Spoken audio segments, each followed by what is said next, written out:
The federal Andhra Pradesh ఛానల్కి స్వాగతం. వైజాగ్ వేడి విజయవాడను తాకింది. ఋషికొండ భూముల కేటాయింపు రాజకీయంగా రచ్చరచ్చ అవుతుంది. రాష్ట్ర వ్యాప్తంగా ఒక రకమైతే విజయవాడ రాజకీయాల్లో ఇది ప్రకంపనలు పుట్టిస్తోంది అని చెప్పచ్చు. ఋషికొండలో వర్ష అనేటువంటి కంపెనీకి కారు చౌకగా భూములు కట్టబెట్టారు అనేటువంటి ఆరోపణలు వస్తున్నాయి.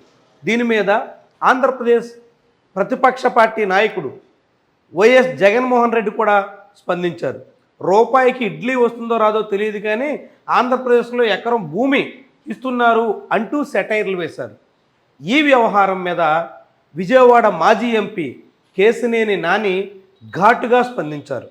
గతంలో 21st సెంచరీ ఇన్వెస్ట్మెంట్స్ అనేటువంటి పేరుతో ఒక బినామీ సంస్థను ఏర్పాటు చేసి విజయవాడ ప్రజలను మోసగించిన కేసులో నిందితులుగా ఉన్నటువంటి వాళ్ళే ఇప్పుడు ఉర్సా అనేటువంటి కంపెనీని సృష్టించి విశాఖ భూముల్ని కాజేసే ప్రయత్నం చేస్తున్నారు అంటూ ఆయన ఆరోపించారు.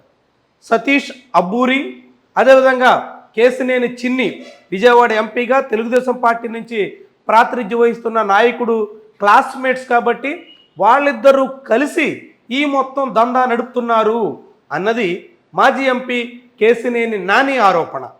దీని మీద కేశినేని నాని ఘాటుగా స్పందించారు. కేశినేని నానితో పాటుగా అబ్బూరి సతీష్ కూడా అమెరికా నుంచి ఒక వీడియో రిలీజ్ చేశారు. ఇదే సమయంలో కేశినేని చిన్ని స్పందించినటువంటి తీరు ఇప్పుడు పెద్ద చర్చకు ఆస్కారం ఇస్తుంది.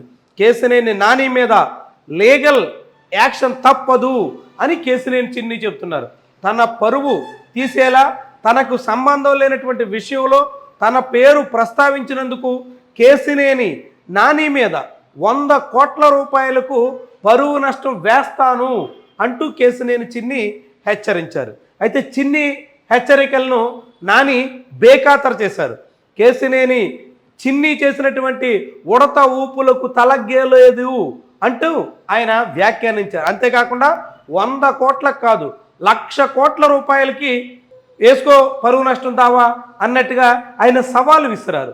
దాంతో ఇప్పుడు విజయవాడలో కేశినేని చిన్ని వర్సెస్ కేశినేని నాని అన్నట్టుగా వ్యవహారం ముదురుతోంది. పరువు నష్టం దావాకి సంబంధించినటువంటి లీగల్ నోటీసుల వరకు వ్యవహారం రావడంతో ఇది ఇంకెన్ని మలుపులు తిరుగుతుందో అనేటువంటి చర్చ మొదలైంది. విశాఖపట్నంలో భూములు కేటాయిస్తే విజయవాడలో ఇద్దరు నాయకుల మధ్య, ముఖ్యంగా 2024 పార్లమెంట్ ఎన్నికల్లో ఎదురెదురుగా తలపడినటువంటి ఇద్దరు అన్నదమ్ముల మధ్య ఇది రాజకీయ వేడికి కారణం అవడం అన్నది అత్యంత ఆసక్తికరమైనటువంటి అంశంగా కనిపిస్తుంది. విశాఖలో ఋషికొండ, కాపులుప్పాడ ప్రాంతంలో భూములు కేటాయించడం మీద ఇప్పటికే అనేక రకాల విమర్శలు రాష్ట్ర ప్రభుత్వం ఎదుర్కొంటోంది. దానికి తోడు కేశినేని చిన్ని తెర మీదకు వచ్చి నానికి కౌంటర్ ఇచ్చేటువంటి ప్రయత్నంలో తమ ప్రభుత్వం పూర్తి పారదర్శకంగా వ్యవహరిస్తోంది అంటూ చెప్పుకొచ్చారు. అయినప్పటికీ టీసీఎస్కి కేవలం 99 పైసలకే భూములు ఇవ్వడం, అదే సమయంలో ఉర్సా అనేటువంటి సంస్థకు కూడా అతి తక్కువ నామమాత్రపు ధరకి భూములు అప్పగించడం అన్నది అత్యంత వివాదాస్పదంగా కనిపిస్తుంది. అదే సమయంలో 2 ఏళ్లలో పరిశ్రమ ఏర్పాటు చేయకపోతే భూములు తిరిగి తీసుకుంటాం అని ప్రభుత్వం చెబుతున్నప్పటికీ దాన్ని చాలామంది విశ్వసిస్తున్నటువంటి దాఖలాలు లేవు. ఈ తరుణంలో కేశినేని చిన్ని నిజంగానే లీగల్ నోటీస్ ఇస్తారా, నిజంగానే పరువు నష్టం దావా వేస్తారా అన్నది ముఖ్యమైనటువంటి పరిణామం. వాస్తవానికి కేశినేని చిన్ని, కేశినేని నాని చాలా కాలం పాటు రాజకీయంగాను వ్యాపార పరంగాను కలిసే సాగారు. కానీ ఆ తర్వాత 2020 తర్వాత వచ్చినటువంటి విభేదాలతో ఇద్దరూ చెరో దారి పట్టారు. రాజకీయంగా కేశినేని నానికి కాకుండా కేశినేని చిన్నికి విజయవాడ ఎంపీ టికెట్ కట్టబెట్టేందుకు ప్రయత్నాలు జరుగుతున్నాయి అనేటువంటిది తేలడంతో కేశినేని నాని తెలుగుదేశం పార్టీ నుంచి వైఎస్ఆర్సీపీలోకి ఫిరాయించారు. ఆ తర్వాత 2024లో నారా లోకేష్ ఆశీస్సులతో కేశినేని చిన్ని విజయవాడ ఎంపీ టీడీపీ టికెట్ సాధిస్తే కేశినేని నాని వైఎస్ఆర్సీపీ టికెట్ దక్కించుకుని ఇద్దరు ముఖాముఖిగా తలపడ్డారు. ఈ ఎన్నికల్లో కేశినేని చిన్ని భారీ మెజార్టీతో కేశినేని నానిని ఓడించారు.